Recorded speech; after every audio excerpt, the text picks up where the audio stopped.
golden sand. Two sweethearts and the summer wind,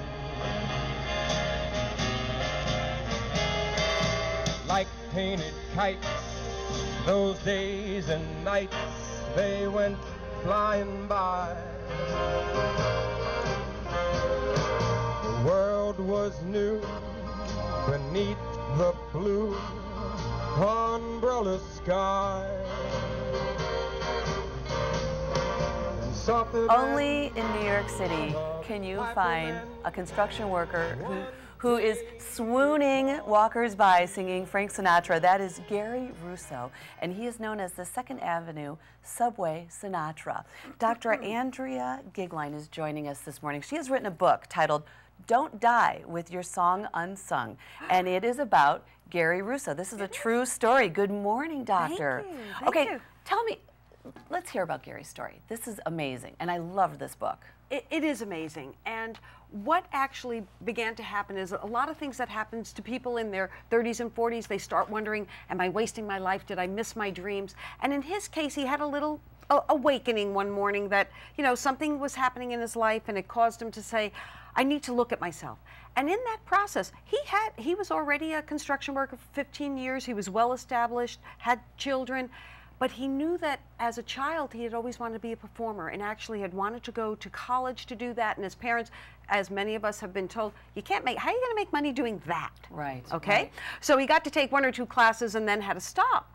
And when he was faced with, how do I get to live my dream and do what I need to do? Because he loved his job also. He actually calls it his brotherhood. Mm-hmm. And he thought, you know, I could give up my lunch hours. And he started doing things, and he made a list, and he started figuring it out, not knowing how this was actually going to happen, until over cocktails one night he said to his boss, oh, I'm going to bring my little machine in tomorrow, and I'm going to sing on my lunch hour. And you know, his boss's eyes, I can just envision it being more like that deer in the headlights kind of moment. Yeah. So he basically turned his life around in 31 days. Well, the 31 days, I would say in fairness, following the true psychological model. Something happened about 12 or 18 months prior. It was a shock to the system. He started reevaluating. He started like saying, what do I really want to do? That's a very normal process. You know, we have things happen, as you well know, in your life where, whoops, you reevaluate. And that's what happened to him. This 31 days that changed his life, he had no control over whatsoever other than stepping in to the dreams that he had begun to lay. And one by one, opportunities came from nowhere.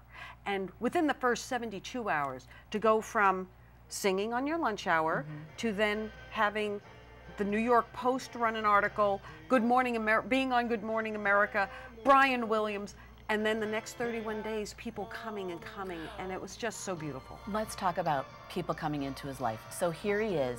He's out on his lunch break. He just puts it out there. I'm going to start singing during my lunch break. I always love to sing.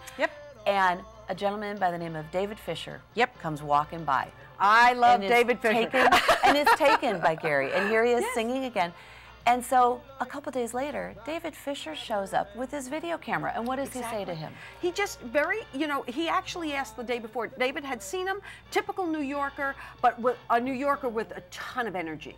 And just loved Gary's personality and said, would you mind if I came back with a video?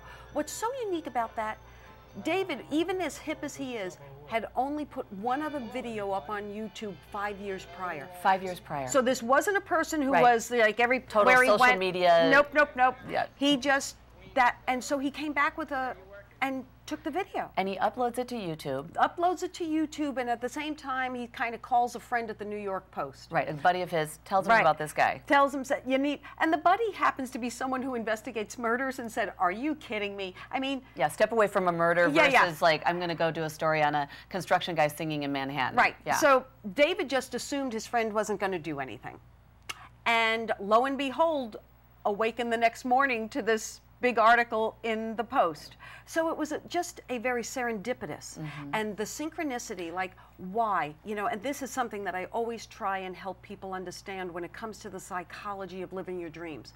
Something's going to happen, you'll reevaluate, you start making plans, you start thinking about how do I have to do this differently. Then you have to do it and wait to see what happens.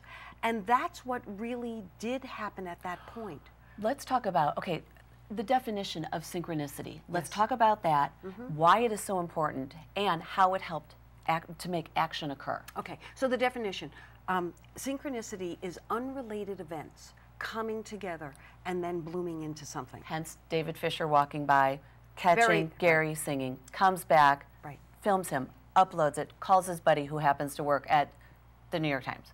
New York Post. New York Post. New York Post. And look what happens. And that's exactly right. Like, each one of those events individually could have happened, but the fact that they merged together and that David and Gary had no idea, like the fact that David lives in the neighborhood, Gary was working in the neighborhood, there were just so many things about it that David didn't use YouTube and all of a sudden uploads it. You know, there were just so many things that were totally unrelated. So kind of like a law of attraction?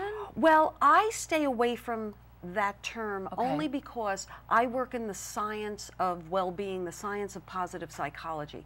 And I will say that Gary's base use and desire, the innate desire to smile and to see people smile, can be substantiated in the science of smiling.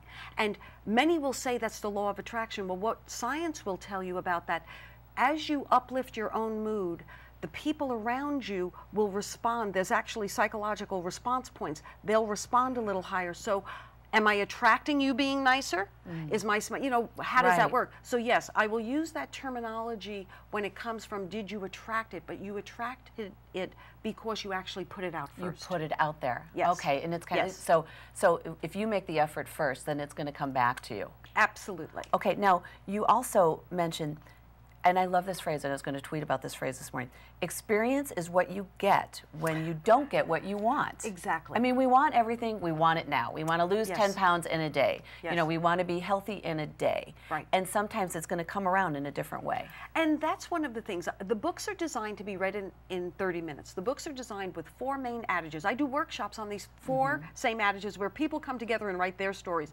That particular one, so many times, awareness and perspective has to change about the experiences we have. Until we look at our life, see what the experiences are, change our perspectives, we will not be able to use it in a way that helps us. And that's what that particular one is all about. You know, we make plans and then life happens. Right. Well, that's what that one particular statement is saying. Well, and back to Gary's story, I mean, here he took a chance, he put it out there, and then another statement that you have is, you can make excuses or you can achieve your goals, but you can't do both. I mean, we can all sit back and do a woulda, coulda, shoulda. That's exactly right. The time you put it out there. Which I there. actually had in the first book. That's how I closed the first. And know that these adages that I use have been wandering around the self-help community forever and ever. It's even hard to attribute who actually came up with them. I was sitting in a meeting once where someone used that, you know, you can make excuses or you can achieve your goals, but you can't do both. That you could eat that cake or you could lose 10 pounds, but you can't do both. You can get that job or you can get your resume ready, but you can't do both. You can have a performing career or you could have a dream and never do anything about it, but you can't do both. You know, that's what happens. And if we just step back and take responsibility for our lives from that, what am I making excuses about today? And Gary is a perfect example of that. Doctor, thank you so much. Where can we find your book? Well, you can find it on Amazon very, very easily. Lord knows Amazon is a wonderful little resource, and they'll get it to you within a day or so. Yes. Thanks so much for joining us. And you too can take control of your life and turn it around. We'll be right back after this.